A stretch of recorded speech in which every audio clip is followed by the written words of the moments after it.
तो मत मिलो, व्यर्थ के बकवाद करने वाले लोगों की तरफ मत देखो, ये क्या कह रहे हैं, क्या बोल रहे हैं।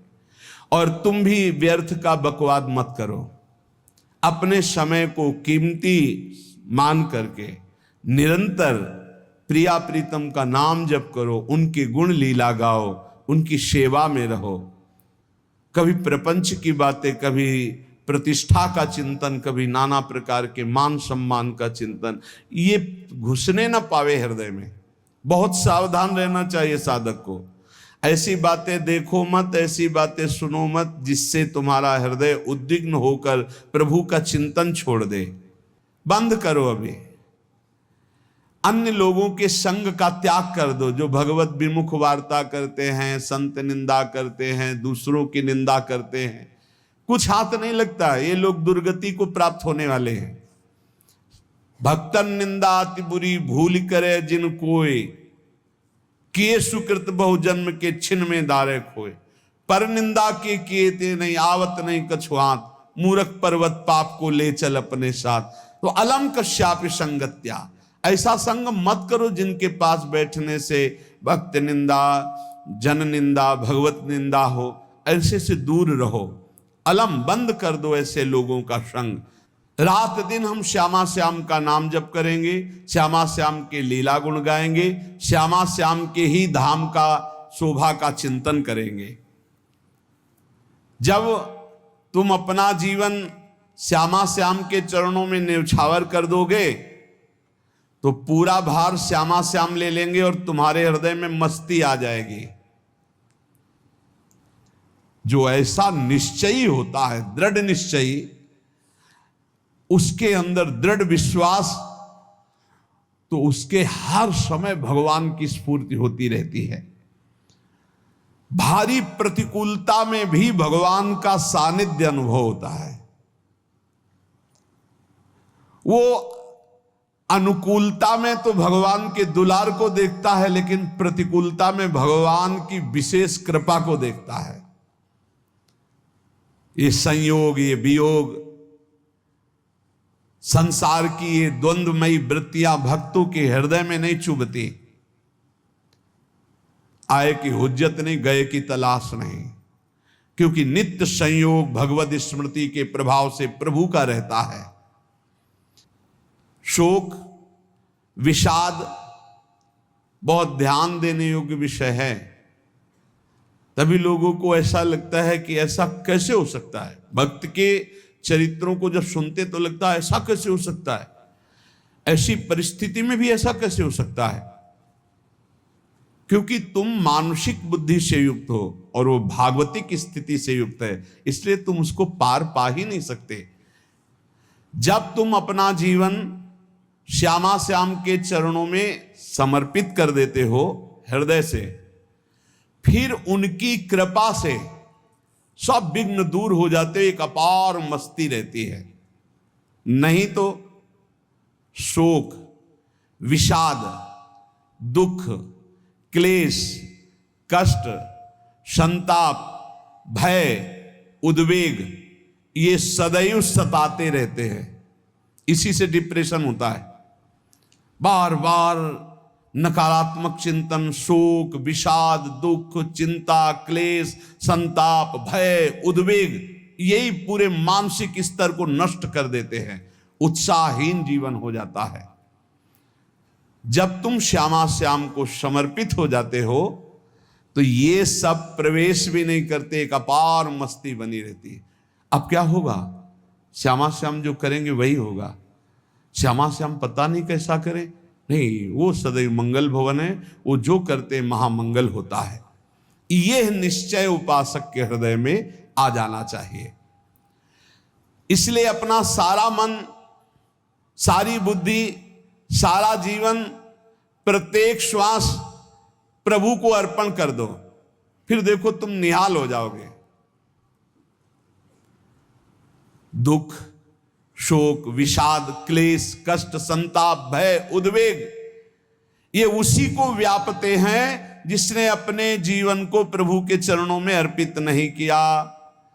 इसलिए तुम अपना सारा मन, सारी बुद्धि, सारा जीवन प्रत्येक श्वास केवल प्रभु को अर्पित कर दो, फिर देख लेना श्वास कैसे अर्पित की जाती, राधा राधा राधा।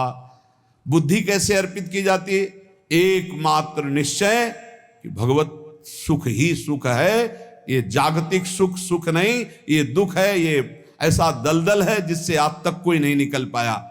सारा मन, हम मन से केवल प्रभु का मनन करें, बार बार मन को संसार से हटा के नाम में, रूप में, लीला में, धाम में लगाएं।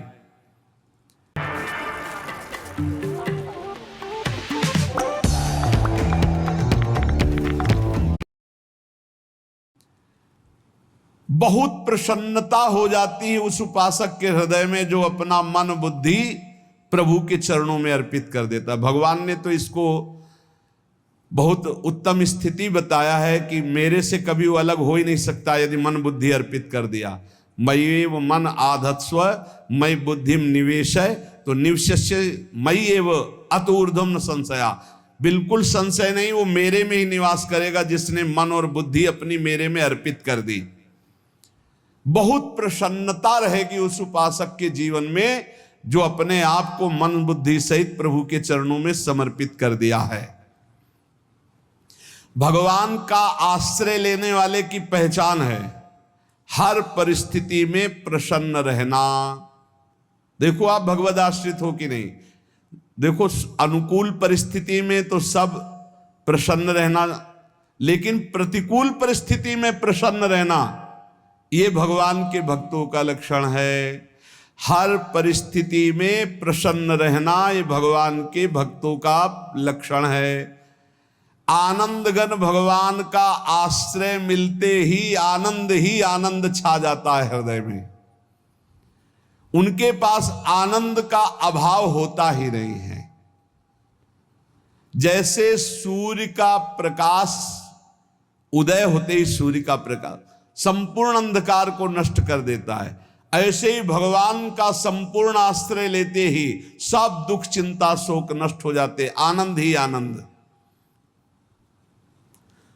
तुम भगवान के मंगलमय रूप को नहीं जानते हो, पर उनके मंगलमय भाव को, विधान को मानना शुरू कर दो। जो भी होता है मंगलमय होता है। हमने जीवन में देखा है, अगर इधर कोई बहुत बड़ा सुख दिया तो देर नहीं लगेगी, 24 घंटे नहीं व्यतीत होंगे और ऐसे दुख दे देंगे, जिससे दोनों का समान भाव रख करके ना दुख में तुम भूलो प्रभु को, ना सुख में फूलो, सीधे भगवत मार्ग में चल। पूरे जीवन की बात देखा है, भगवान के मंगल विधान में सदा सर्वदा सुख ही सुख है, इस बात को मान के प्रसन्न हो जाओ।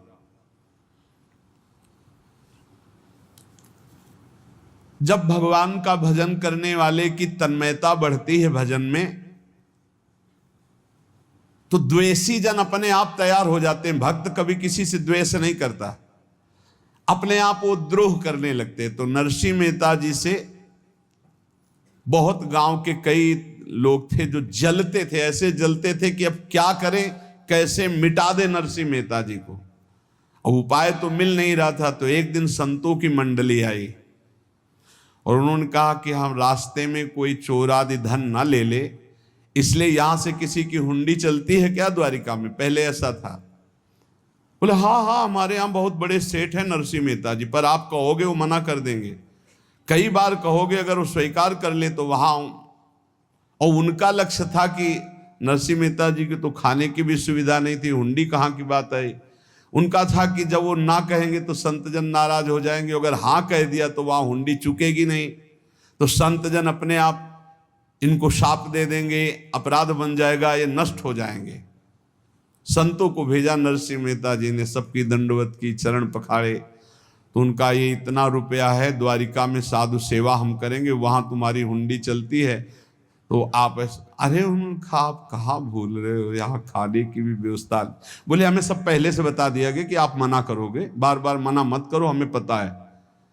तो उन्होंने ठाकुर जी की तरफ देखा, बोले क्या लीला है प्रभु, संतों से हम क्या कहें, ये ले रुपये। उस समय स्वर्ण की मोहरें चलती थी, बेच के बाजार से खूब उन संतों को पवाया। उन्हीं संतों की सेवा की। और उनका अपने सेठ का नाम तो बताओ जहां हमें जाके हुंडी मिलेगी। सेठ सावल शाह सेठ।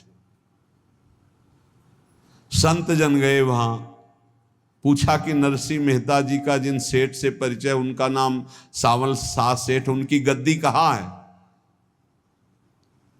तो जो कुछ भक्त थे वो द्वारिकाधीश की तरफ संकेत करते कि वही हैं। बोले नहीं नहीं, वो सेठ है, उनकी गद्दी चलती। पूरी बाजार में कहीं कोई। अब संत जन एकांत में होकर के बहुत विचलित हुए, क्या हमारे साथ धोखा हुआ? नरसिंह मेहता जैसा संत क्या धोखेबाज हो सकता है? देखो, संशय तो बहुत विचित्र होता है। बड़े बड़ों को संशय हो जाता है। जब भगवती सती जी को संशय हो गया, राम जी को, हे खग हे मृग हे मधुकर श्रेणी, ऐसा पूछते हुए कि सच्चिदानंद कैसे हो सकते, तो किसी को हो सकता है, क्योंकि वो बुद्धि की अधिष्ठात्री देवी है। जो ही उनके मन में ऐसा आया कि क्या हमारे साथ धोखा हो रहा है, इतने में ही देखा जय हो सावल शाह सेठ की। वो कहा सावल शाह सेठ? तो देखा बढ़िया मुनीम जी उनके साथ, तो सेठ बस्ता लिए हुए मुनीम जी, सरकार इधर से चलो। तो उनका सावल शाह सेठ आपका नाम है? संतों ने कहा। बोले हाँ। बोले नरसिंह जी? हाँ। बोले आपकी हुंडी आ गई है। हुंडी एक कागज में लिखा कि ये हमारे सेठ जी को दे देना। वैसे लोग मुझे माखन चोर कहते, कोई कुछ कहता, लेकिन आपने सेठ बना दिया। जब आपने सेठ बना ही दिया तो आप कभी परवाह मत करना तुम। और ये सेवक आपकी सेवा में सदैव तत्पर है। भगवान ने ऐसा लिखा। जो भगवद आश्रित है, एक बार ये चलता रहता है, जो संत जन होते हैं उनके विरोधी अपने आप बन जाते हैं। किसी से कोई मतलब नहीं, अपने आप विरोधी बन जाते हैं। कबीरदास जी का पूरी काशी में यश था। भजन करने वाले महापुरुषों का यश बढ़ता है जब, तो जो भजनहीन होते हैं उनके हृदय में जलन पैदा हो जाती है और वो उनको विविध प्रकार से फंसाना चाहते हैं, उनको कष्ट देना चाहते हैं। तो कबीरदास जी के यश को धूमिल करने के लिए कुछ ब्राह्मणों ने एक रचना रची। मुड़ मुड़ा के कबीरदास जी के शिष्य बन करके पूरी काशी के सब आश्रमों में निमंत्रण दे आए। कल भंडारा है, संत सेवा है, सबने स्वीकार किया। कबीरदास जी अपनी दिनचर्या करके निकले तो संत मंडली आने लगी। बोले कै बजे सेवा है? साधु सेवा। बोले कौन सी साधु सेवा? बोले कल आपके शिष्यजन निमंत्रण दे के आए, पूरी काशी के सब संत आ रहे हैं। कबीरदास जी ने कहा यहाँ तो एक की भी व्यवस्था नहीं, पूरी काशी के संत आ रहे। अच्छा, समझ में आ रहा है, लीला बिहारी तुम लीला करना चाहते हो। गए अपना, निकल गए गंगा किनारे, एक झाऊ के नीचे बैठकर अपना भजन ध्यान में मगन है। 11-12 बजे तो उन्होंने देखा संतों की मंडली अब काशी तो बहुत। कबीरदास जी ने देखा कि आश्रम की, तो बोले पता नहीं क्या होगा, चलो चलते हैं। तो ऐसे गमछा वस्त्र करके ऐसे डालकर मुंह ढक करके, वहां बड़ी बड़ी पंगत लगी थी। कबीरदास जी सबको पाओ जी पाओ। कबीरदास जी के रूप में स्वयं भगवान पाओ जी पाओ। कबीरदास जी ने कहा अच्छा, जब स्वामी परस रहे तो हम भी बैठ के पा ले। तो जब उसी पंगत में बैठ गए अपना कपड़ा ढक करके, और जब मोहरे की दक्षिणा दे रहे थे सब लोग कि वाह कबीरदास जी ने आज तो साधु से। सबको जब कबीरदास जी के सामने आए तो ऐसे मुंह ढके, बोले देखो जो मेरा होता है उसे मुंह छुपाना नहीं पड़ता, मुंह ढकला नहीं पड़ता। लो दक्षिणा, तुम भी दक्षिणा लो। कबीरदास जी को कबीरदास जी दक्षिणा दे रहे, वो कबीरदास जी है भगवान, और ये पाले वाले कबीरदास जी है भगवान के जन।